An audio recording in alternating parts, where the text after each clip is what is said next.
Welcome to the Albuquerque Journal Midweek Blitz High School Football Show with your hosts, James Yodice and Geoff Grammer.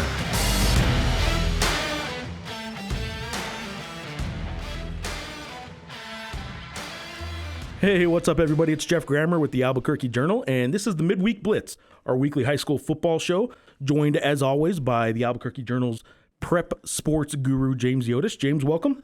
Jeffrey, good to see you. We are in an interesting week now in the high school football season, about mid-season now, but entering this year, there was one big topic, and before we get into specific games and outcomes, I think the big story of the week is that the NMA's two strikes rule, the thing coming into this season that got a lot of attention, has finally played out a little bit.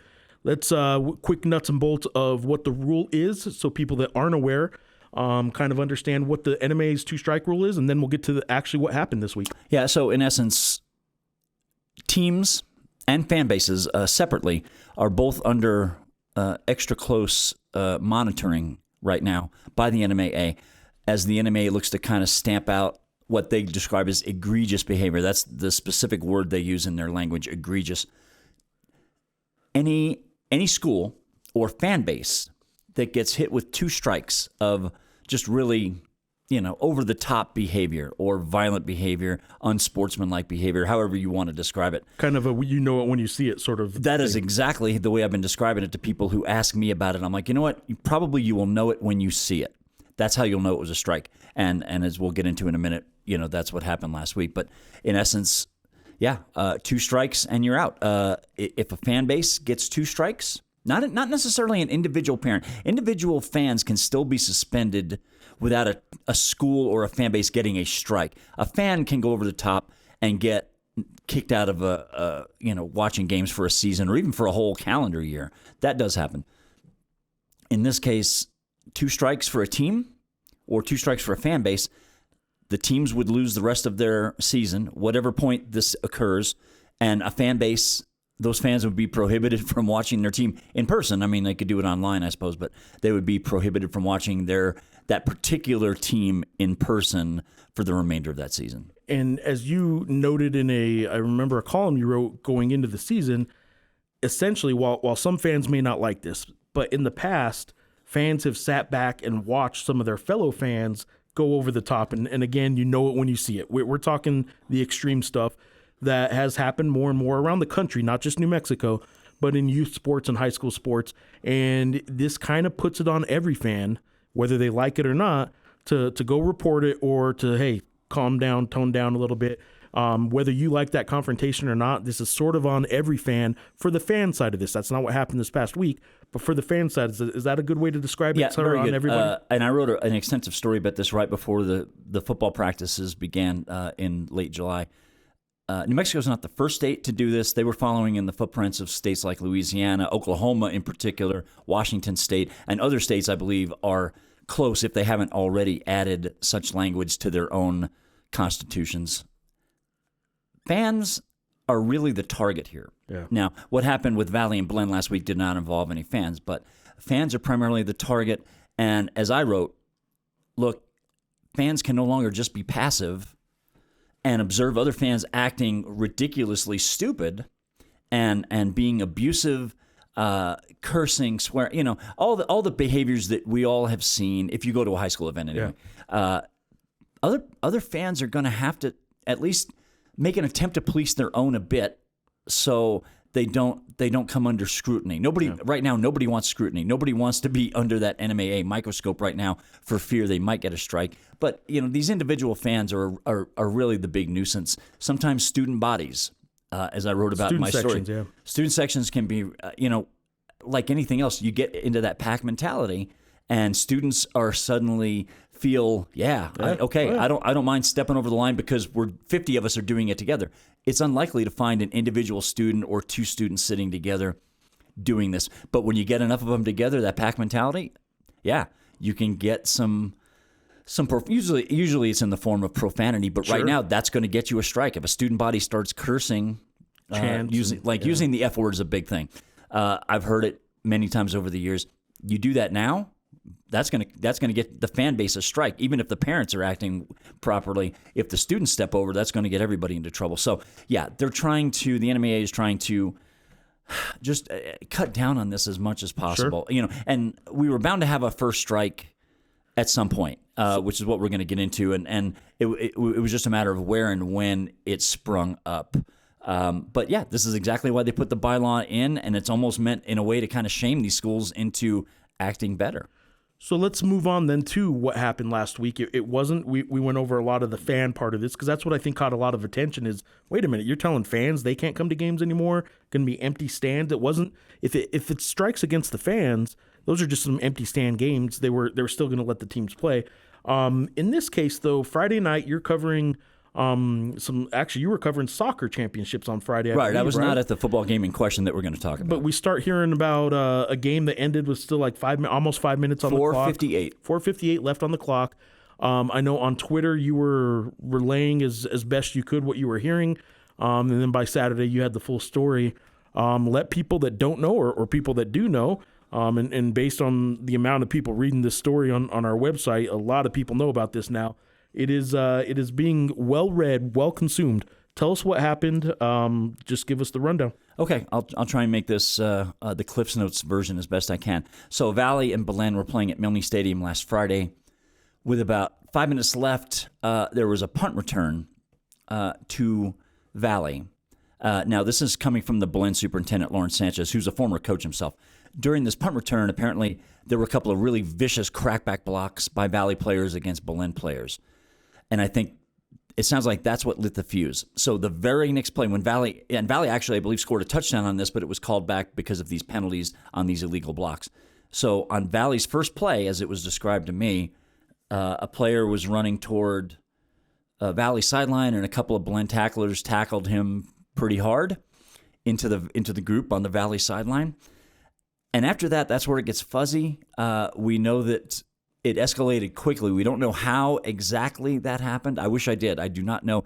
Even people that were there have told me they're not entirely sure how that fuse got lit. But these couple of Belen defenders are now suddenly on Valley sideline after a pretty hard tackle, which I do not believe was penalized.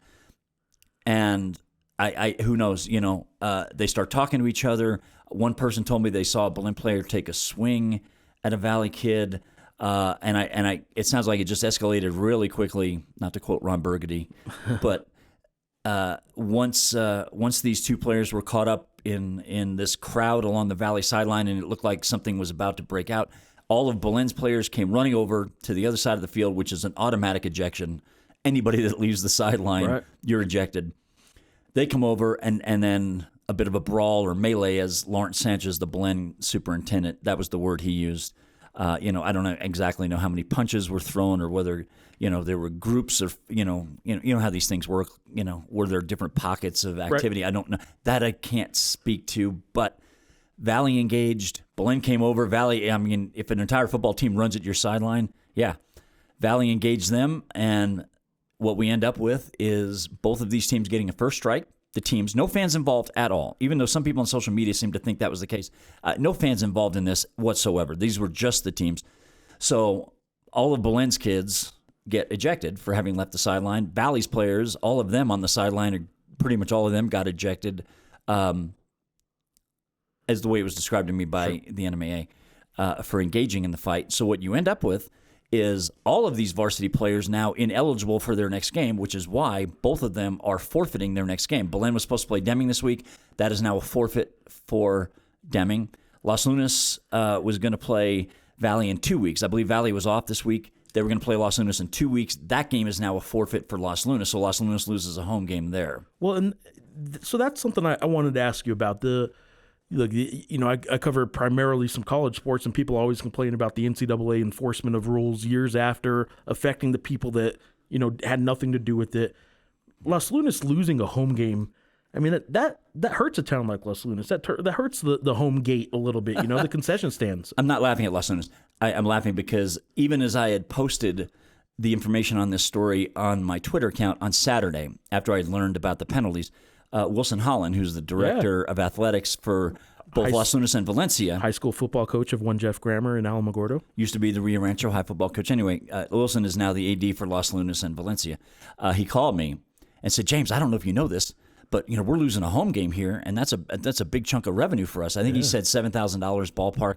And I had already written in the story that both Deming and Las Lunas were going to be collateral damage here because they were losing, a home game. Right. And it stinks. It does. The teams that forfeit have to pay a forfeiture fee to the NMAA, but I do not believe that's very much. I think it's just several $100s. Yeah. I might be wrong about that, but I don't think it's a very high price. It won't cover the cost of losing a home game.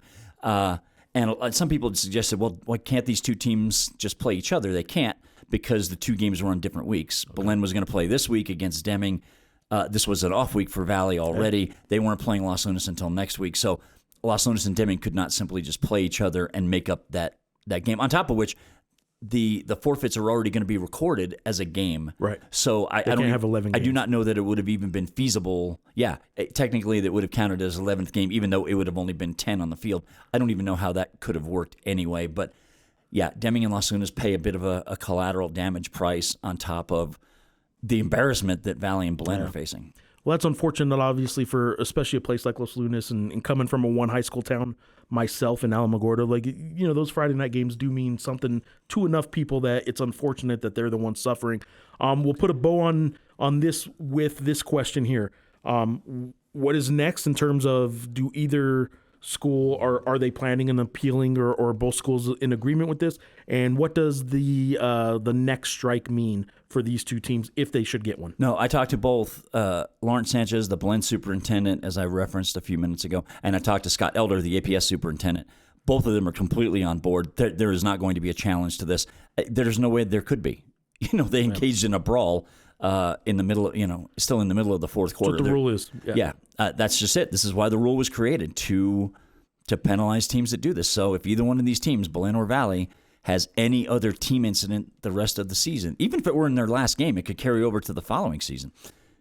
Yeah, they're going to lose their playing privileges for the rest of this year. So Valley's next game, which is now going to be 3 weeks down the road, might actually be against Los Alamos. I'm not sure, but any further bad behavior from these teams, and that's it. The NMAA, I don't think they're looking to make an example of somebody, but this is why they put the rule in, and they're looking to enforce it. So if either one of these teams steps over the line again, they're going to lose the rest of their season. All right, we're going to move on now. We are in week 5 of the high school football season as we record this now on September 12th. We're looking ahead at some games, but before we do that, I want to look back. I want you to tell me what some of the big games from last week were that may have had an impact on the season as at large, or just some of the more exciting games.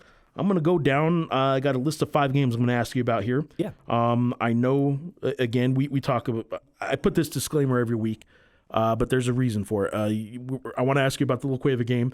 I did notice the coaches' polls came out today, and the top 5 teams in 6A, La Cueva's right in the middle at 3, I think they were. They jumped over Volcano this week. Yeah. And the other 4 teams in the top 5 are teams La Cueva's played. So those that wonder why we're talking about La Cueva a lot, well, La Cueva has played the other 4 teams that are ranked in the top 5 of 6A. So their front end of this schedule, the front half, and they have another good one this week, but the front end of this schedule is pretty stacked. So let's start with that. La Cueva last week played who at the time was ranked number 3, Volcano Vista, I believe. Yes. Let's talk a little bit about that game. What did we learn? I wasn't surprised by this result. La Cueva beat Volcano Vista 49-21. Which was La Cueva's first win, even though they had beaten Rio Rancho on opening day, and that game had been subsequently forfeited. But the way it was described to me, La Cueva just overpowered them. I think La Cueva had just been.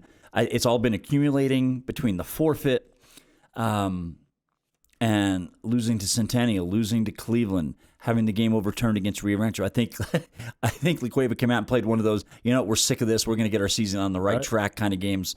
And even though I didn't see it, I was at soccer, but it wasn't a surprising result.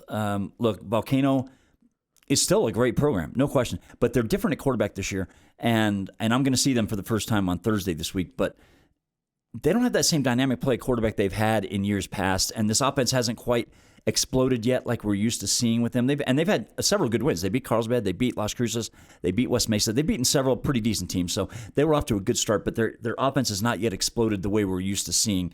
And La Cueva has a lot of playmakers. And Brandon Back, the La Cueva coach, told me after they lost to Centennial, he said, we're so close to where we want to be. And it sounds like that they got very much closer to that against Volcano Vista. So I would not be surprised if La Cueva doesn't lose another game the rest of the season. I don't think there's anybody in their district, as good as that district is, I don't think there's anybody in that district that can deal with them for 48 minutes. So I think La Cueva is now back on the right track, and their heads are good. And they play Los Lunas this week, another good team, but that's a team Los Lunas I don't think can match up with. I don't think, you never know, but we'll see. Los Lunas is off to a great start. Yeah, Los Lunas is a pretty good team. Yeah, no, Los Lunas is a pretty good team, no question. But it's not necessarily a great matchup for them against La Cueva. We'll see. And I'll be at that game on Friday at Wilson Stadium. So, yeah, I think La Cueva's gotten their heads right as they play Los Lunas. And we're talking about Los Lunas. One of the other games I wanted to talk about was Los Lunas going to Roswell, and they got beat pretty good by Roswell, 34-7. Now, it should be said, Roswell is probably one of the 5 or 6 best football teams in the state, regardless of class. They are really good. They're motivated. They are experienced. This is a team, man, I wish I could see that Roswell Artesia game down the road, because that would be a tremendous thing to watch. But Roswell is really motivated. And they're, and as weird as it sounds, they're ranked number 2, but they're kind of flying under the radar because Artesia's out there at number 1. They're undefeated. Now Artesia's playing Cleveland on Friday. We'll see how that goes. But Roswell's one of those teams. They're just playing good football, and they're beating up on 6A teams. They beat up on Hobbs, and they beat up on Los Lunas last week. They play, I think, Carlsbad this week. They have like 5 6A opponents in a row. So they have set their schedule up to test them, and boy, that's going to be a team that's going to be fun to watch. So, yeah, Los Lunas is coming off a tough loss to a really good team. Not a bad loss at all, but now Los Lunas has to look to rebound. Right. And to do that against La Cueva, that's a big ask. We'll see. Like I said, this will be my first look at Los Lunas. I'm curious to get a peek at them and see where they're at. But this is going to be a tough test for them on Friday. Let me ask you about Cleveland, the defending 6A champs. Got back on track a little bit? Yep. They beat Las Cruces 42-13 last week. They got their quarterback, Jordan Hatch, their sophomore, back in the fold. He had missed the previous week, which a game they had lost in overtime. So when he plays, and he's still a very inexperienced kid at the varsity level, but clearly when he plays, that's a big difference for Cleveland. And they're certainly going to need him, when they go to Artesia this week, and they play Friendship, Texas next week, a team that beat them last year in Texas. So good to get him back, and that's probably one of their better performances so far offensively this season. Los Alamos, 4-0. What can you tell us about Los Alamos? I'm going to have to write about these guys pretty soon. I haven't had a chance to, but they beat St. Mike. That was a 3-0 St. Mike's team against a 3-0 Los Alamos team last week. And I do believe St. Michael's was missing one of its key offensive players, but Los Alamos beat them 28-7. I'm not necessarily surprised, even though I picked St. Mike's, I'm not surprised Los Alamos won the game, but they beat them by 3 touchdowns. Yeah. That caught me a little bit off guard. Now Los Alamos is 4-0. This is a good-looking team. They're slowly inching up in the coaches' poll. They're not in that top tier. They're just not. They're not in the Goddard, Deming, Artesia, Roswell conversation yet, but they are strongly in that second tier that involves teams maybe like a Mayfield or something. So, yeah, they're on the radar. They're on my radar, and if things keep going, and they play Valley on a Thursday night coming up here in several weeks, which is like I think the district opener, which will pretty much be the district championship game in that district. I'm interested, and I'll hopefully be out there to watch them in person. But yeah, I'm gonna have to write about these guys soon if they continue. That's a really strong start for the Hilltoppers. Last game I want to look back on and ask you about Moriarty, Bernalillo. 2 games, 2 teams. Tell me about those 2. Yeah, Moriarty's playing at Bernalillo on Friday. Both of them are 4-0. And both of these teams have really good defenses. I mean, really good defenses. This could be a 13-7 kind of game. Would not surprise me a bit on Friday. Bernalillo's defense is really good. I saw them opening night against Valley when they basically shut Valley out. I've not seen Moriarty. I didn't get a chance to watch Moriarty much in person just because of my schedule. But Moriarty's played some really good football. They have a really good win a couple of weeks ago against Albuquerque Academy. I held them to just a couple of scores, and Academy's a really versatile offensive team. They're coming off a closer than expected win against Grants, 21-13 last week. Bernalillo's beaten up on some 5A teams: Highland, Valley, Del Norte. Now, Del Norte, not playing great football right now, but Del Norte is struggling. Bernalillo came from behind to beat Highland last week, 18-14, and they were losing 14-2 at halftime. So that was a really good come from behind, a good gritty win for them. Sure. So this is a really fun 4A test between two ranked teams. And like I said, I don't think there's going to be a lot of offense there. But you know what? After watching that 70-64 game the other day last week, that would be kind of a fun game to watch and watch them slug it out. All right, I'm going to run down now our Stars of the Week. Again, the voting for this Stars of the Week. Before I do that, each week, kind of a rundown of what it is. Each week you select anywhere from, this week we had 6. We've had as many as 10 in a week. But basically, you kind of single out the top 6, 7, 8 players of the week. We're asking coaches, make sure you let us know. Obviously, we can't be at every game around the state, so let us know as soon as you can. And the 6 that you nominated last week, I'm going to do a quick rundown. 2 in particular, as far as the vote goes, were the 2 significant ones, and I'll do those last. The other 3 were 10% or less of the vote, but still very much worthy of some accolades, and that's why you single them out and put them on the ballot. I'm going to start at Isaiah Ocampo, junior quarterback from Socorro. I'm guessing that the name Ocampo and playing in Socorro has to be of the football Ocampos. Damian Ocampo is Socorro's head coach, and he's the brother of Aaron Ocampo, the Centennial head coach. Damian, former New Mexico State Aggie. Ocampo had a hand. This is Isaiah Ocampo, of course, I'm talking about now. Ocampo had a hand in all 4 Warriors touchdowns in a tight 29-21 win over visiting Hope Christian on Thursday. Ocampo threw for 3 touchdowns and ran in a 4th for a score for Socorro. Elijah Brody, you got to see him in person. I know he's one of the names that people sort of know around town. Senior quarterback West Mesa. Brody rushed for 3 touchdowns, threw for 2, intercepted a pass, and engineered the game-winning drive in the 4th quarter. He rushed for 188 yards, threw for 217 yards in a 43-35 win over Albuquerque High on Thursday night. Josiah Mitchell, senior wide receiver El Dorado. A week after his teammate Josh Jackson caught 4 touchdowns against Atrisco Heritage, Mitchell responded in kind, catching 4 scoring balls from Brandon Olivas in the Eagles' 41-19 victory versus Piedra Vista.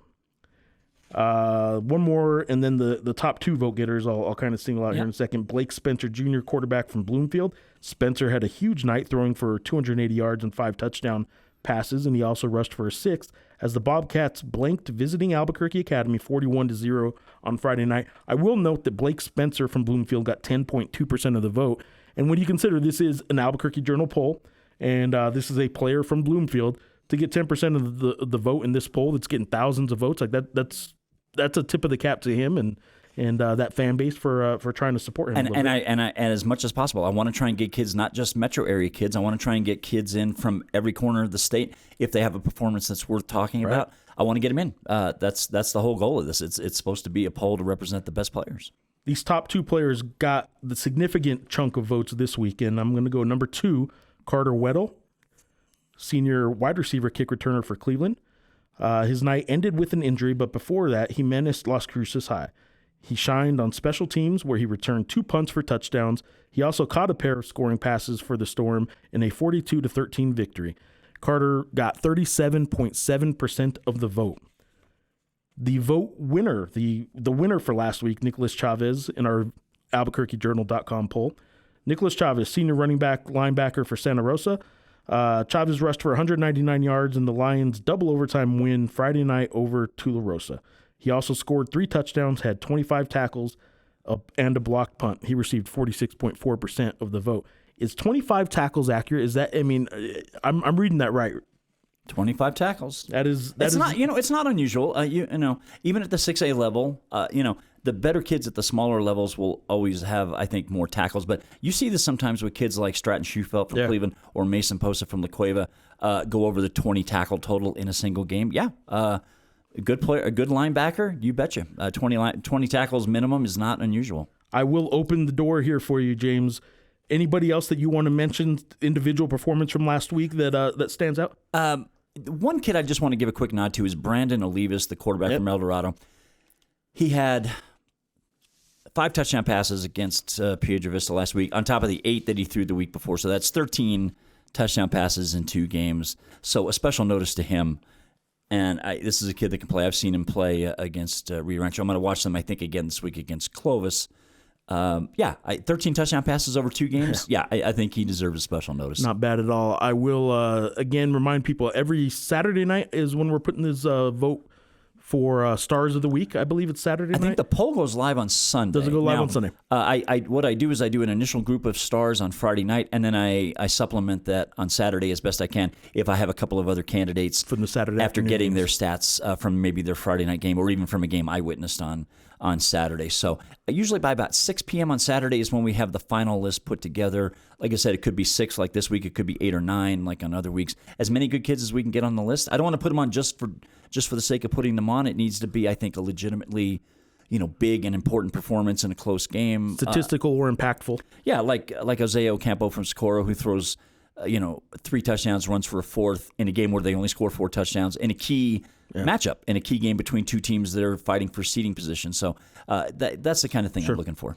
As you're updating your fantasy football teams every Sunday for the NFL, once you're done with that, jump over to abqjournal.com and make sure to vote in our high school Star of the Week poll. Yeah. That'll be my plug for that this week. Let's wrap this up this week. Week 5 we're in. We're gonna look ahead quickly to some of the games of the week. What games are we going to be talking about next week? I think I got a list here of 6 that seem like some top games. We kind of mentioned a couple of them earlier, but I'm gonna run through this list real quick. You tell me. I'll tell you what. Why don't you let me take this? And I'll breeze through it. First of all, Cleveland is at Artesia. Both of these teams are ranked number 1.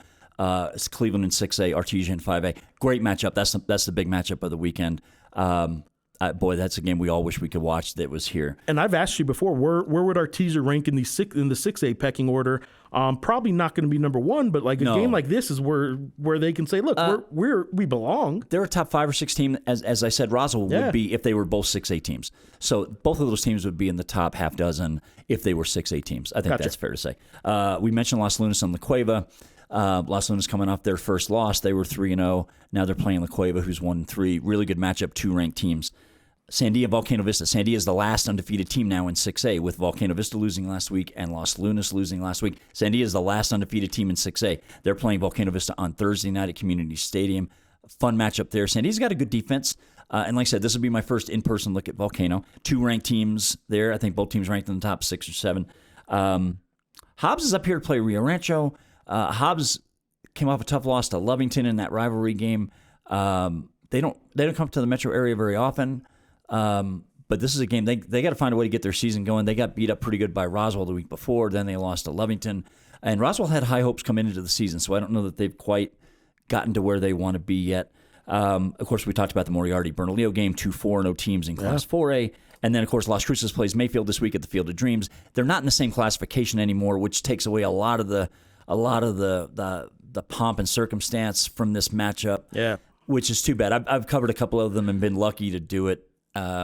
It's always special when those two play, but with them in separate classes now, it loses a little bit of that luster that it used to have. But it's still a fantastic rivalry game. Absolutely, and I want to put a little note on that too. I as a former sports editor of the Las Cruces Sun News a long time ago, but that game used to be played in Aggie Memorial Stadium, and it used to get, in hindsight, people tell legendary stories of how it was always 30,000. It's kind of like the pit was always 18,000 and standing room only, which it wasn't. It was always well attended, though. Yeah. I'm not arguing that, but some of these games, though, Las Cruces Mayfield games did absolutely get well into the 20s, 20,000 fans there, and it was known for a while nationwide for being one of those high school games around the country that, for whatever reason, people decided to go to. And Las Cruces Mayfield week in Las Cruces used to be something special. I know some people listening might just be kind of new to the high school football scene because they're just now playing in it, or their kids or whatever are playing in it. For those that don't know, this game used to be really huge. It's still very important to those playing in it. Of course. I covered a state championship game at Aggie Memorial Stadium between these two. I think it was 2013. That was one of the highlights of my career, watching those two play. And I'd covered them before in a regular season game, but never in a playoff game, and certainly not in a state championship game. that was one of the great memories I had in my career watching them. I think we had over 20,000 for sure that day at Aggie Memorial, and it turned out to be just an unbelievably fantastic game. That was one of my favorite memories of my career, watching those two play in the state finals and watching the city turn out for those two. So it's always going to be a special rivalry, but with Mayfield dropping down now to a 5A program, it just has a different flavor to it than it used to. James, we got a fun week of games this week. I appreciate you for just knowing as much as you do about this and running down like you did. I will again ask everybody that's listening to continue to read our coverage of not just high school sports, all sports in abqjournal.com/sports is how you can get there a step quicker. Appreciate you for listening to this podcast. You can see us on YouTube on the Albuquerque Journal YouTube page, and you can also listen to us every week, the audio file, which is on abqjournal.com. Appreciate you for listening, and as always, give us some feedback. Yodice at abqjournal.com. Geoff Grammer can be reached at grammer@abqjournal.com, and you can get us both on Twitter, James D. Yodice. At James D. Yodice. At James D. Yodice and at Geoff Grammer. Again, thanks for listening to the Midweek Blitz and the Albuquerque Journal Podcast Network.